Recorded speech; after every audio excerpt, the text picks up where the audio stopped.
नमस्कार मित्रांनो. अनिल कपूर यांचा नायक हा चित्रपट आपण पाहिला आणि त्यावेळेला या चित्रपटाला पूर्ण देशवासियांनी डोक्यावरती घेतलं का, तर त्यातले नायक असलेल्या अनिल कपूर यांनी पदावर बसल्याच्या नंतर सर्वसामान्यांना आवडतील, सर्वसामान्यांच्या हिताचे असेच निर्णय घेतले. तो चित्रपट होता, प्रत्यक्षात असं होईल का असं अनेकदा वाटायचं, हे होणार नाही असे वाटायचं, परंतु आता ते प्रत्यक्षामध्ये चित्र पाहायला मिळते.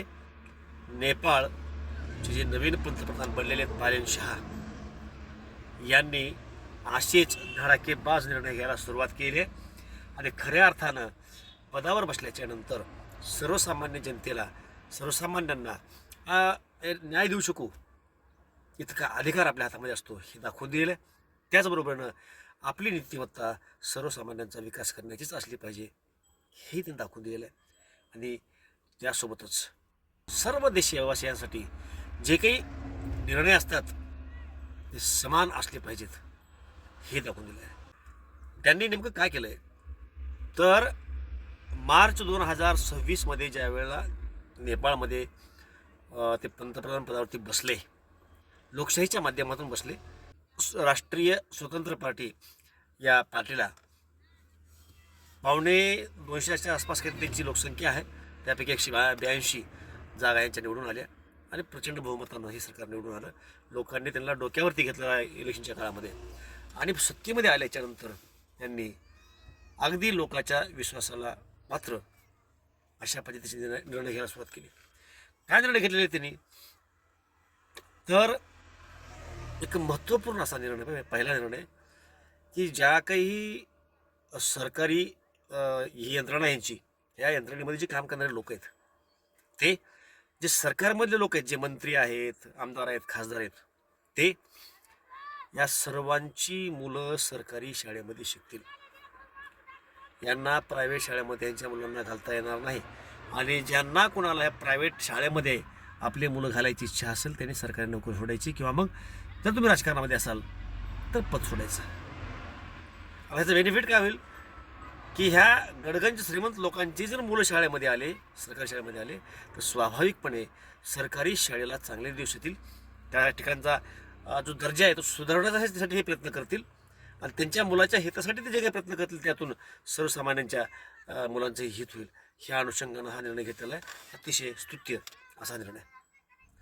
त्यानंतर जे सरकारी कर्मचारी आहेत त्यांना कुठल्याही राजकीय पक्षाला संबंधित राहता येणार नाही. काही संघटना आहेत त्या संघटनेमध्ये सहभागी होता येणार नाही. यांच्या काही सरकारी कर्मचाऱ्यांच्या संघटना आहेत त्या राजकारण विरहित संघटना असल्या पाहिजेत.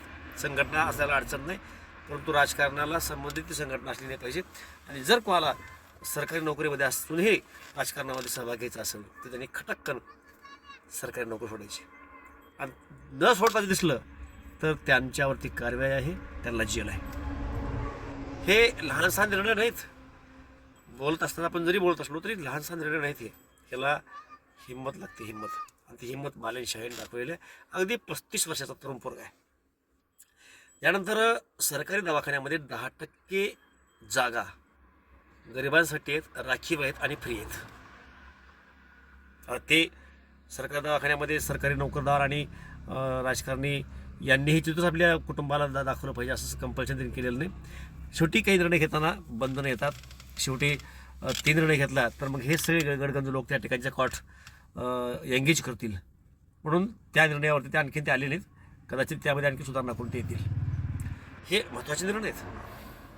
त्यानंतर आपण जे काही सरकारकडे कामं देतो, म्हणजे आपल्याकडं काही तहसीलमध्ये कामं असतात, जिल्हाधिकारी कार्यालयात कामं असतात, तर आपल्या तिथे बोर्ड लावलेला असतो की हे काम किती दिवसामध्ये होईल आणि जर नाही झालं तर आपली अधिकारी कोण, तिनेही त्या ठिकाणी ते कंपल्शन केलं आहे. परंतु जो कालावधी 7 दिवसाचा आहे किंवा त्यांनी जे काही त्या नेपाळवर ठरलेला कालावधी आहे त्या कालावधीमध्ये ज्या सामान्यांच्या काही तक्रारी आल्या असतील, जी कामं असतील ते तुम्ही पूर्ण करायच्यात.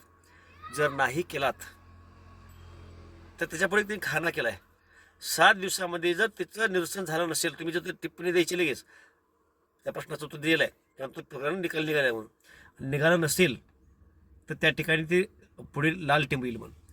आणि तो लाल टिंब जर आला तर ते पंतप्रधानांच्या कार्यालयामध्ये त्यांना तिथं कळेल की ह्या ऑफिसमध्ये ह्या तालुक्यामध्ये ह्या ठिकाणी हे काम रखडलेलं आहे, जो अवधी दिला होता त्या अवधीच्या पुढे गेले. आणि तसं झालं असेल तर मग सरकारी कर्मचाऱ्याला पनिशमेंट आहे. किती सुंदर निर्णय आहेत. शेतकऱ्यांबद्दल ते आता काय निर्णय घेतात ते पाहावं लागेल. आणखीन येतील काही. आता तर ते मार्चमध्ये आले, तर आता सध्या एप्रिल महिना आहे. एक महिनाभरामध्ये किती निर्णय घेऊ शकणार आहेत. परंतु अतिशय प्रकरणाचे निर्णय घेतलेले आहेत. जे गुंड होते कित्येक गुंड पकडलेत, जेलमध्ये घातलेले आहेत.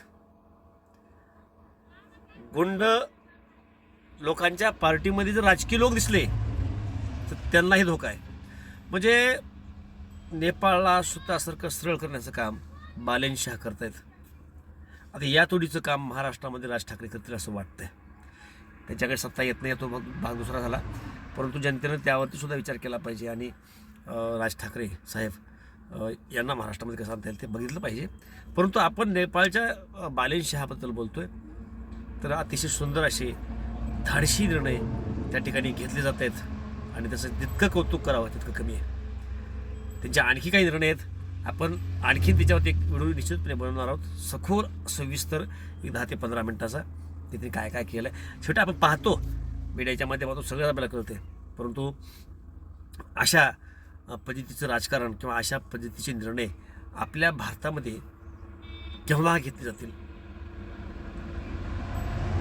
आणि भारतामध्ये हे निर्णय चालू सरकार घेऊ शकेल का?